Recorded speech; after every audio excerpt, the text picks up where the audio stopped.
Magagawa tayo ng bupis, balon-balunan ng manok, pero linagyan ko siya ng isang hita ng manok at saka yung dalawang pakpak. Ayan yung kailangan ko, bawang, sibuyas, sili, carrots at saka kangkong. Ayan. So ngayon, igigisa na natin muna to. Pinakuluan ko na po yung yung balon-balunan.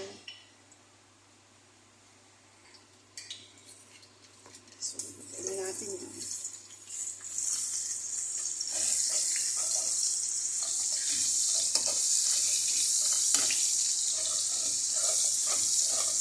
Ngayon nun, asin yung bawang natin.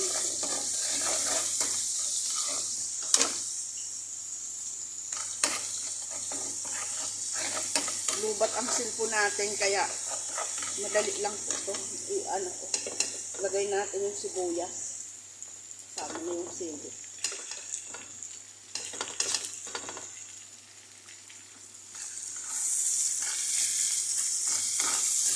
Akala ko nakaka-charge, hindi pala nakaka-charge. Wala na, ano na ang cellphone natin, nagluloko na naman. Yung hirap. Ang hirap. Lagay na muna natin yung balon-balunan kasi kahit pinakuluan ko na medyo matigas pa. Lagay na natin yung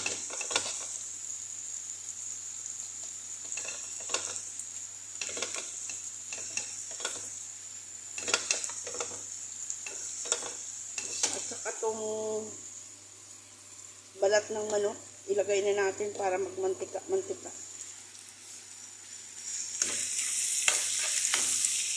Sunod na natin sili para wag maduro.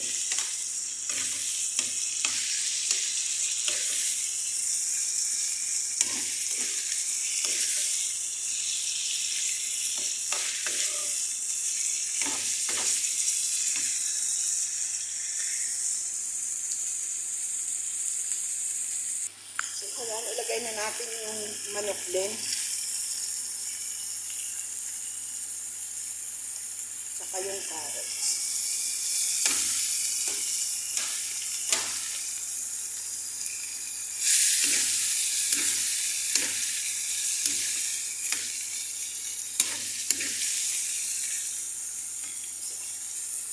Lagyan na natin asin muna kaunti kasi may ano na yan, tapos bitsin.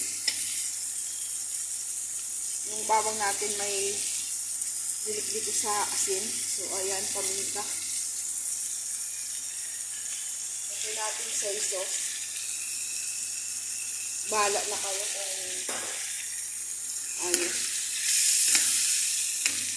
sa timpla ninyo, kung gaano.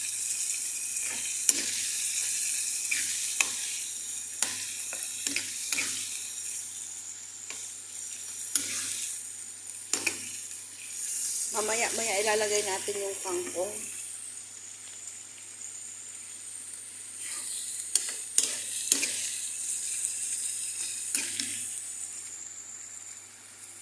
So, ayan, ilalagay na natin ang kangkong.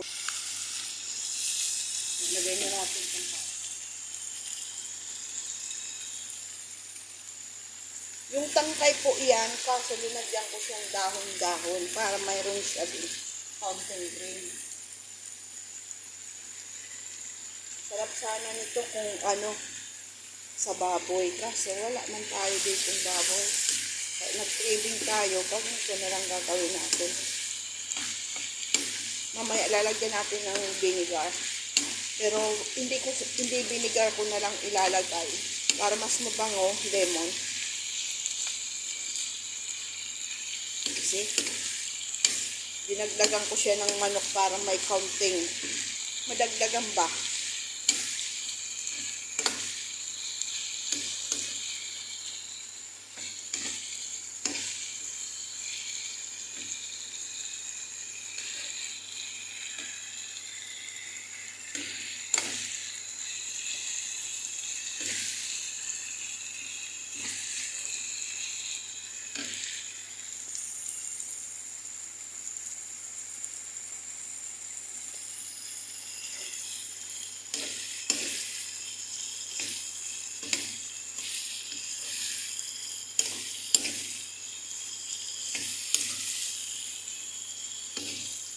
mangga.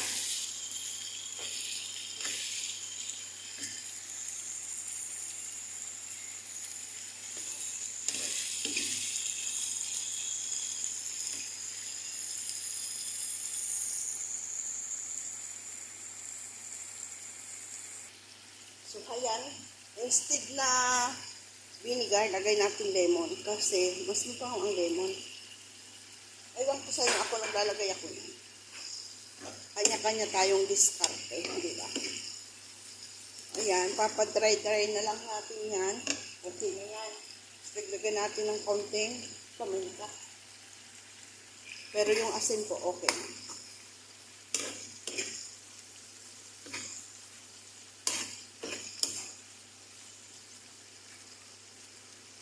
Hindi natin durugin ang sili. Kasi linagyan ko siya ng chili flakes. So, ang sili na yan, tatlo yan eh. Mas ewan ko sana yung isa yan, dalawa oh. Para decoration lang ba? Manapin.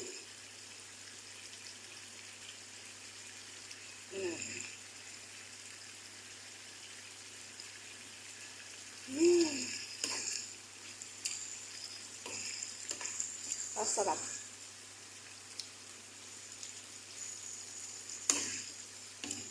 Yun yung asin niya. I-dry lang natin siya. Tapos okay lang.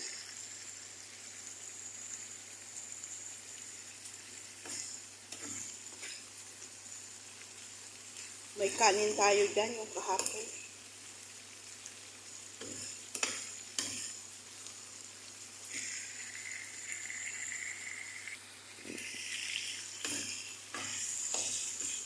Lagyan ko kaunting sugar. Pagpasarap pa yung sugar.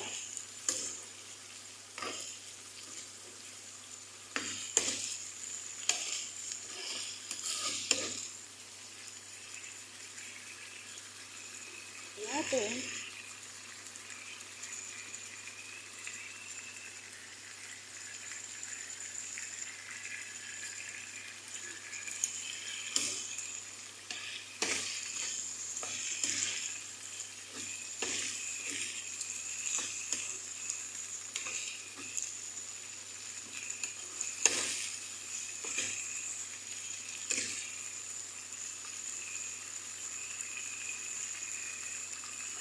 Sana hindi ko makagat mamaya yung sili.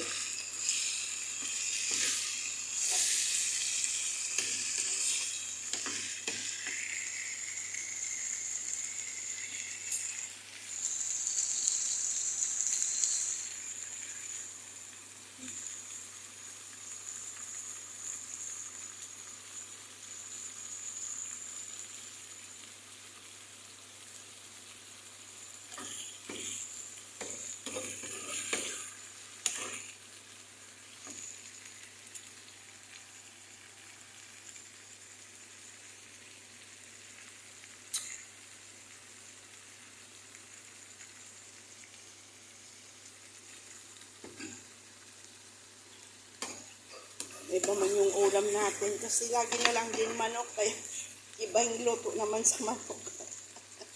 Balon-balunan nga lang din pero linagyan ng isang legs ng manok at pakpak at kangkong style bopis.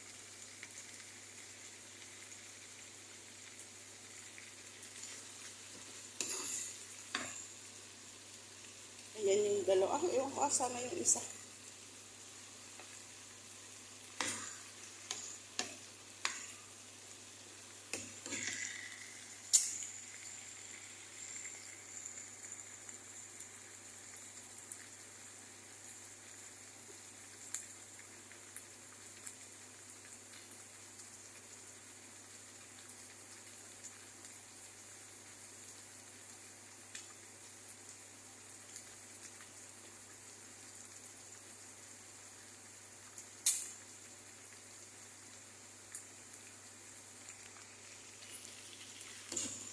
Okay na siya. Tanggalin na natin.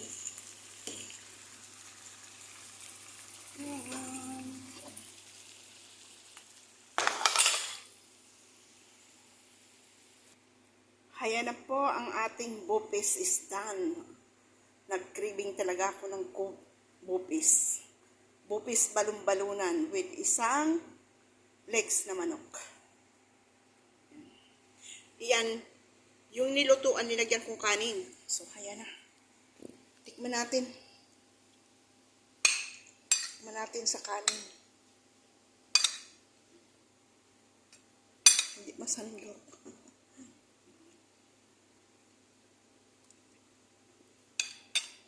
Sarap.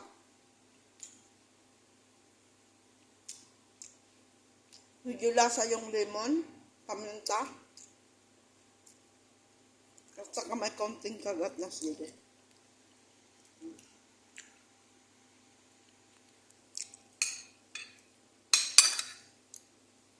Craving success.